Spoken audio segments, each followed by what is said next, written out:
19h45, la barrière info soir, messieurs, dames, bonsoir et bienvenue à cette nouvelle session d'information du jeudi 2 février 2023.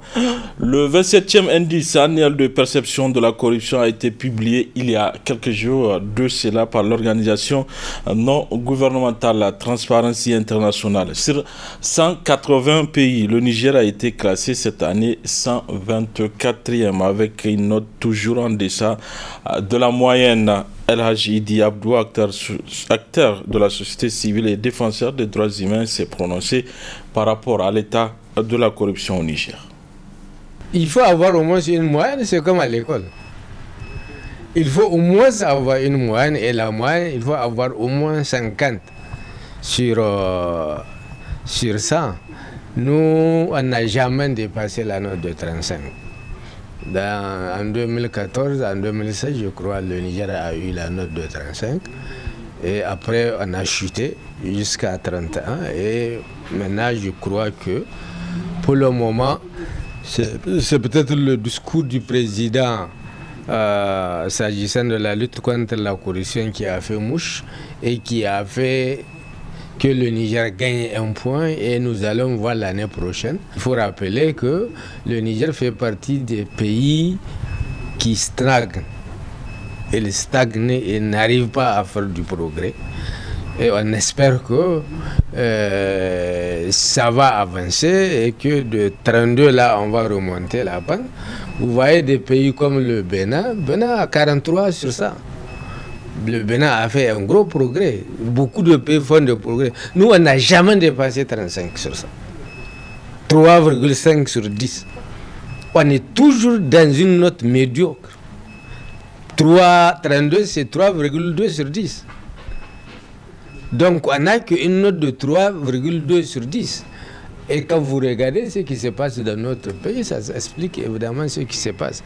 On espère que le discours a fait mouche et que dans les faits, évidemment, qu'on lutte véritablement.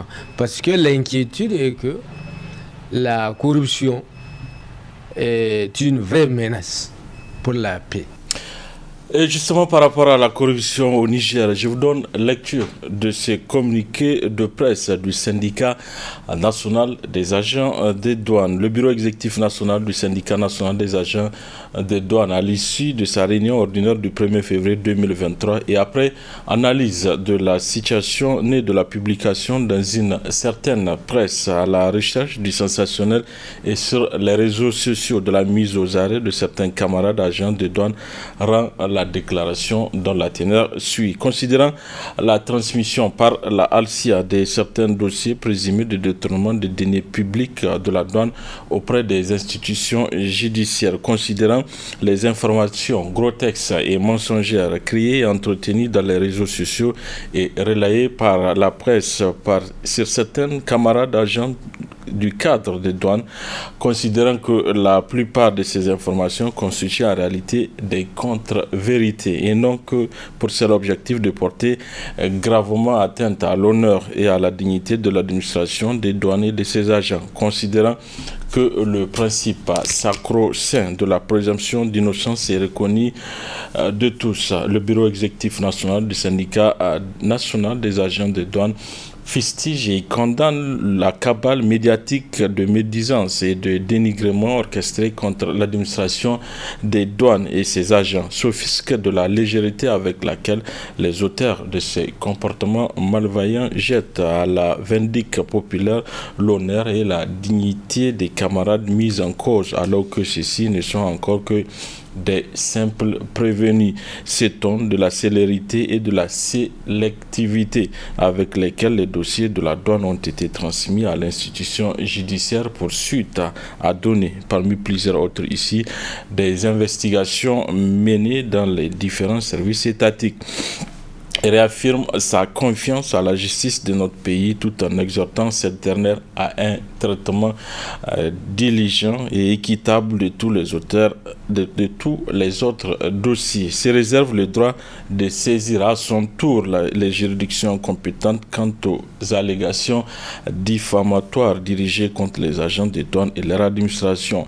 Appelle l'ensemble des militantes et militants du Sénat à garder le moral très haut et à ne céder à aucune forme de démotivation ou de découragement dans l'exécution de leur mission. Le Sénat, la force victorieuse, fait à Niamey le 2 février 2023 pour le Ben Sénat, le secrétaire général Hamadou Tchekoura Daouda.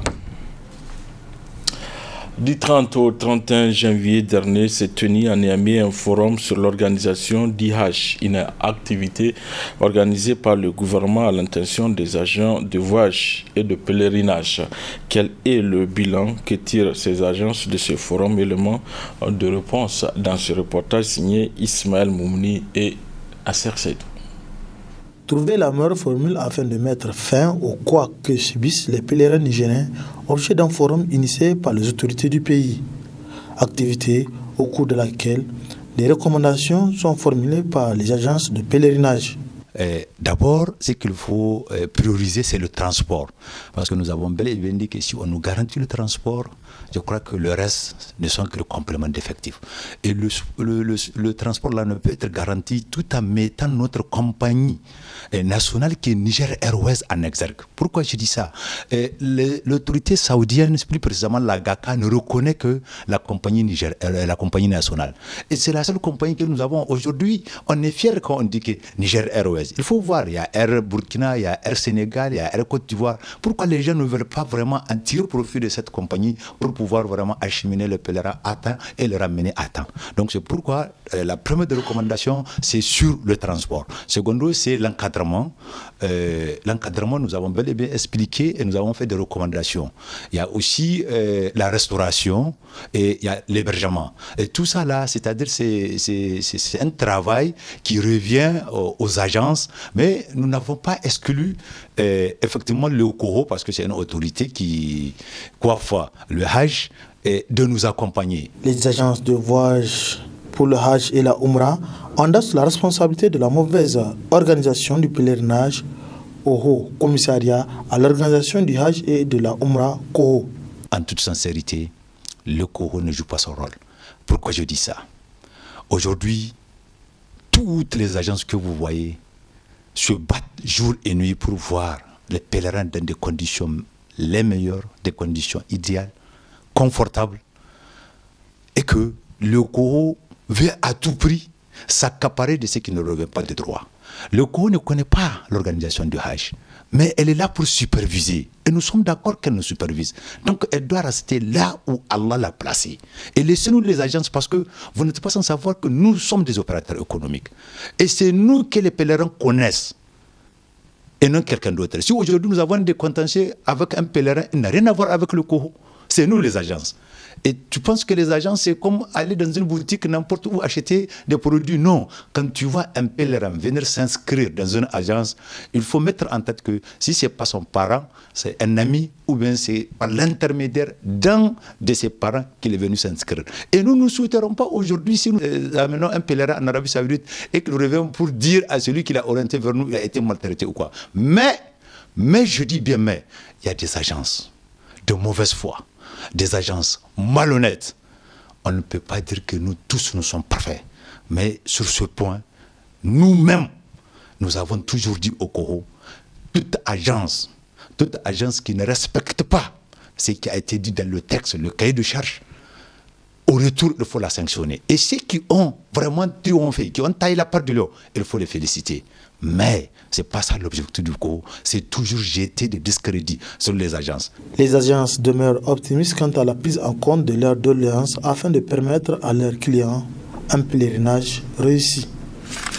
Trop prisé en cette période de fraîcheur par la population, le beurre de karité est revendu par les femmes au marché. D'où vient-il et quelle est son utilité?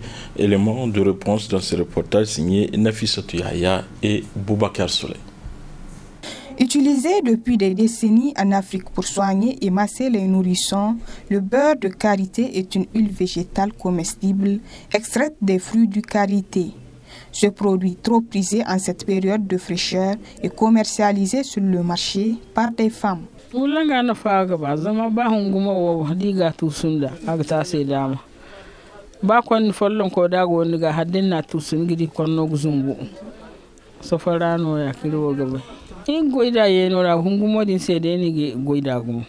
Le beurre de karité a beaucoup d'utilité, surtout pour les enfants en cette période de fraîcheur. Il aide beaucoup contre le rhume et est utilisé deux fois pour la cuisine et les soins de cheveux.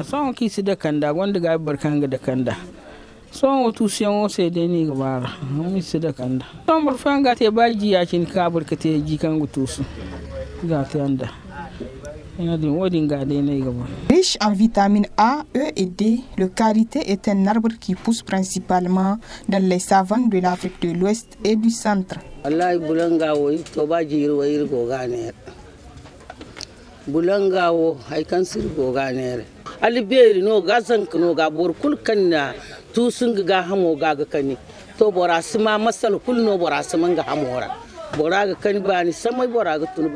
Ça fait plus de 10 ans que je vends le beurre de karité. Il est utile pour les enfants et même pour les grands. Ce beurre nous vient du Burkina Faso, du Bénin ou du Togo.